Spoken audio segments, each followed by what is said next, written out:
Salut à tous et bienvenue sur cette nouvelle vidéo de présentation de l'Arcos 80 Génération 9. Je m'étais intéressé dans une première vidéo à l'aspect esthétique du produit. Là je vais m'attaquer à l'aspect multimédia. Alors je sais pas si je vais faire une seule vidéo, si je vais en faire plusieurs petites. Je vais plutôt en faire plusieurs. Comme ça vous pouvez voir les aspects audio, vidéo et puis les photos. Ouais, je vais plutôt faire trois courtes vidéos. Comme ça, vous accéderez directement à ce qui vous intéresse. Alors, hop, j'ai mis mon Narcos en veille. Alors, ça fait une petite semaine que je l'utilise maintenant, et écoutez, j'en suis assez content. De toute façon, je vous expliquerai les différentes impressions au cours des vidéos qui vont suivre.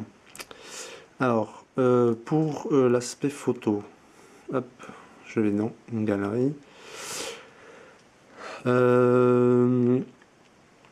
Alors la photo, écoutez, c'est assez classique. Voilà. Vous retrouvez cette classification par dossier, comme il y avait déjà sur les anciens modèles d'Arcos. Enfin, je pense notamment au Arcos 70 et 101, avec voilà, vos différents dossiers photos qui apparaissent sous différents onglets, et avec avec la superposition des photos comme ça qui apparaît, qui bouge en fonction de l'orientation du produit. Alors, les photos en elles-mêmes, voilà, bah écoutez, c'est classique. Vous voyez des miniatures de toutes vos photos comme ça, que vous pouvez consulter rapidement. Hop, d'un clic, vous tombez sur votre photo en plein écran. Bah écoutez, c'est pas mal. Je sais pas si ça rend bien sur les vidéos. La qualité est assez bonne. Vous pouvez voilà, zoomer avec vos doigts, en faisant un peu comme comme sur les iPhones. J'ai oublié le nom de la technique. Là où vous pinchez les images et vous zoomez. Donc voilà, vous pouvez défiler ensuite vos photos. Quelque chose d'assez classique. Alors quand si vous faites un double clic comme ça, hop, vous faites un petit zoom. Et pareil, si vous appuyez ça dézoom. Lorsque vous faites un clic, vous avez voilà, à la fois ce petit bandeau en bas qui apparaît et les différentes options en haut. Alors ce bandeau, moi je le trouve pas mal parce que si vous êtes au début, voilà, si vous êtes sur la première photo, je pense notamment quand vous regardez vos photos de vacances, vous en avez plusieurs qui se ressemblent un peu, qui sont un peu identiques. Voilà, vous pouvez avoir ce petit bandeau, le faire défiler, puis avancer, sauter quelques photos et voilà, vous retrouvez directement à la fin ou regarder les photos qui vous intéressent. Voilà. Donc ça, voilà, petite option qui se trouve en bas. En haut, vous avez...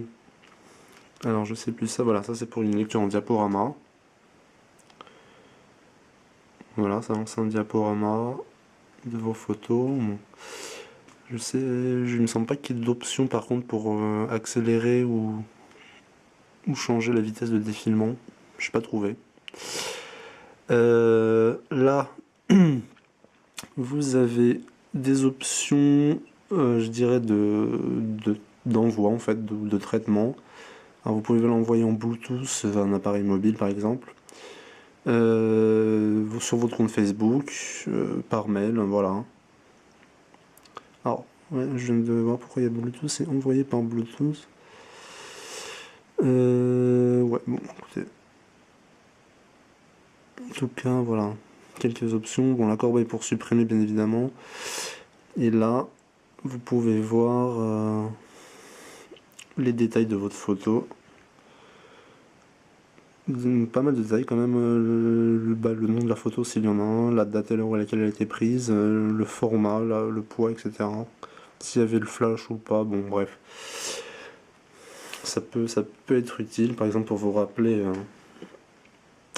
d'une photo pour voir à quel endroit elle était prise, ou quelque chose comme ça. Bon. chacun peut y trouver son intérêt. On peut utiliser l'image comme fond d'écran par exemple, ou comme photo de contact si vous enregistrez vos contacts sur la tablette. Et enfin vous pouvez redimensionner l'image.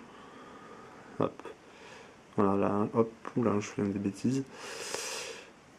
La recadrer par exemple, ou voilà. Petite option pas dénuée d'intérêt. Bah écoutez, voilà, pour l'aspect photo, je crois que c'est tout. Ah oui, alors pour les différents formats, alors j'ai pas essayé énormément de formats pour être honnête. Là je sais que c'est des photos en PNG pour la plupart, voilà. PNG, ça lie effectivement les JPG, les JPEG. Pour les autres formats, alors j'ai pas essayé comme je le disais, donc je suis pas sûr, mais je crois que ça lie pas mal de formats, en tout cas tous les formats classiques de photos. Vous n'allez pas avoir de problème pour les lire sur cette tablette. Donc voilà, donc pour cet aspect-là, c'est assez pratique. Je trouve ça bien pour partager vos photos de vacances et tout ça, c'est pas mal, hein. C'est assez grand. Voilà, je dirais que c'est la taille optimale pour regarder ces photos. C'est à la fois suffisamment grand et pas non plus très grand qui permettrait de voir des pixels ou voilà, des choses comme ça. Donc c'est un format vraiment très très bien. Donc voilà, j'espère que pour cette partie-là, j'ai été assez complet. Si vous avez des questions, n'hésitez pas à les laisser dans les commentaires. Et je vous dis à bientôt pour l'aspect vidéo et musique de cette tablette Arcos. À bientôt, ciao.